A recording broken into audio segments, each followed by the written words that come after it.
I think I'm going to get through one box of my mom's stuff that I haven't had the emotional energy to deal with yet.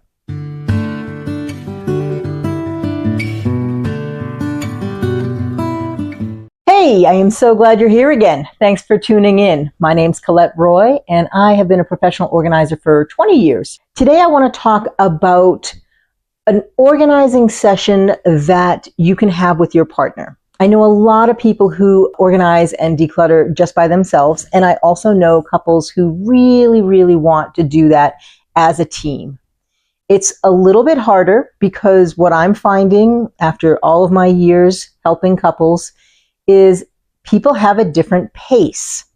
So if you say, we're going to organize basement, you're going to bump into probably a lot of things that are not used anymore, and you're also probably going to bump into a lot of memorabilia.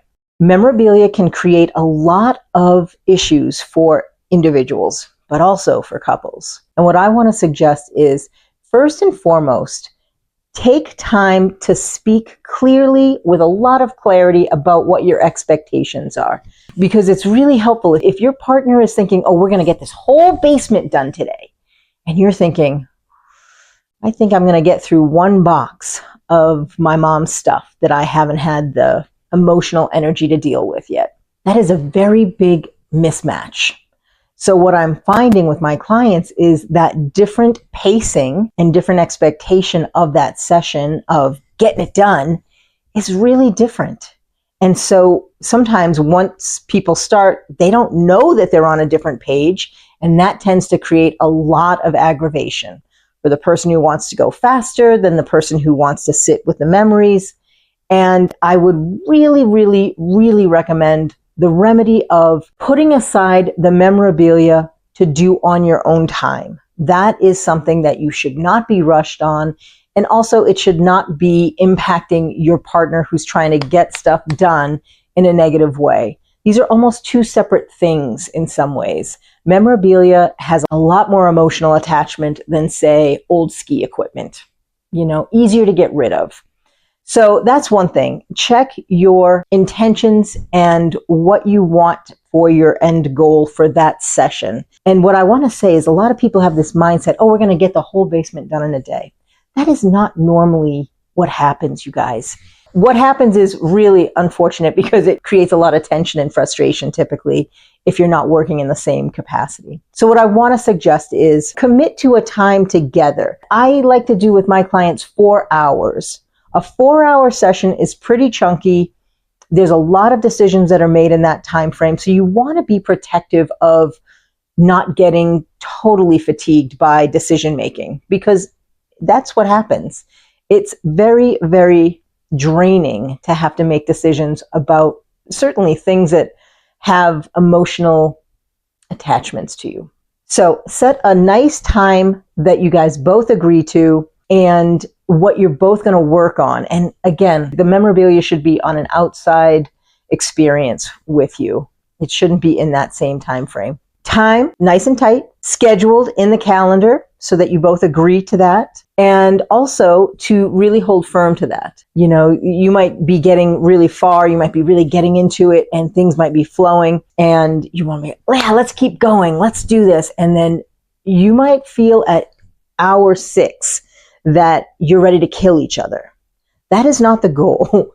I don't want you to kill each other, and you don't want yourselves to kill each other. It should really be a very team joyful experience that, yeah, we're doing this. We are doing this together and we feel good about it. And there's ways that you can actually ensure that you do that you have that experience, that you are feeling like a team, that you are succeeding as a team versus fighting against each other in different ways. I want to keep that. I don't think you should keep that. Don't get into that power struggle, you guys. It's not worth it. Have a bigger discussion around the space that you have and how much you want to store.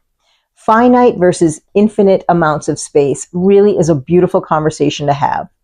I like to tell everyone, think about having one plastic bin for memorabilia. Have what feels right to you, but try and have it be really curated to a point that you understand deeply why that's in there. And then also when you are passing this down to your child, when you pass and your child bumps into this box, they're not overwhelmed by your memorabilia. They know why it's important. Maybe you have notes on it. Stay in that mindset of what can we get rid of? What don't we need? And again, memorabilia is different than day-to-day stuff. So recognize that and really try and have respect for each other's thought process. But then I'd also say the person who wants to keep more than the other partner, have respect for their decisions and their choices of how they want to live in the house. So it might be an impasse, but it can be dealt with respect and kindness and caring and maybe some negotiation. So I teach a lot about that in my courses. I really want to give you both new communication tools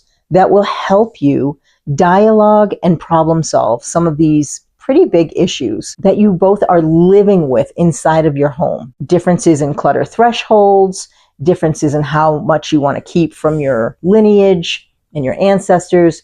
All that is spoken about and ideally giving you the tools to speak about it without anger, frustration, irritation, hopelessness. I'm not trying to be morbid, but you have to make some decisions about what it is that you're going to leave for your kids or whoever is cleaning up once you're gone. So be respectful. This is stuff that might be meaningful to you. Put them up on your screensaver. You'll see them far more. And now it's no longer just a box that's buried in the depths of your garage or your basement that you never see. And then you can release it and someone else can use it and have a different life with it. But you now have that image. You can have those memories with it. Get rid of some stuff, you guys. It's okay. Another really important thing when you're doing a organizing session is to have small areas that you're focusing on. Oh yeah, we're going into the basement, we're going to organize it. People have a really skewed idea about how much they can get through with organizing. It's time consuming. And this is why I'm teaching courses, because sometimes it's not really affordable to have a professional organizer come in. I want to give you the tools that you can do this on your own and do it with love and with care and with respect. So stay in that area, because the second you sort of expand that scope, you'll be getting into, I'm going to get into the tools, and the tools alone can take a long time. Try and create 2 spaces. You'll work maybe in separate spaces so that you can be efficacious around getting a lot done, but stay in proximity. So if you need to speak to each other, it's easy. You're not having to walk towards each other, and just get that little section done, because that's going to give you a sense of success as well as motivation, because you're creating momentum. So that success is going to lead to you like, hey, when's our next one? Let's put it on the calendar. Let's really get through this. Let's make sure that we love this space. We're not feeling overwhelmed by it. And ideally, our kids are not going to feel overwhelmed with it when we're gone.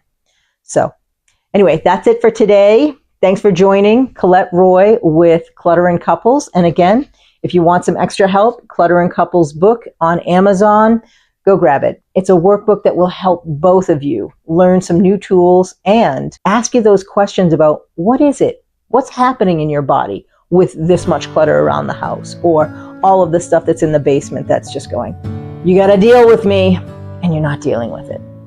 Let's deal with it. Talk soon.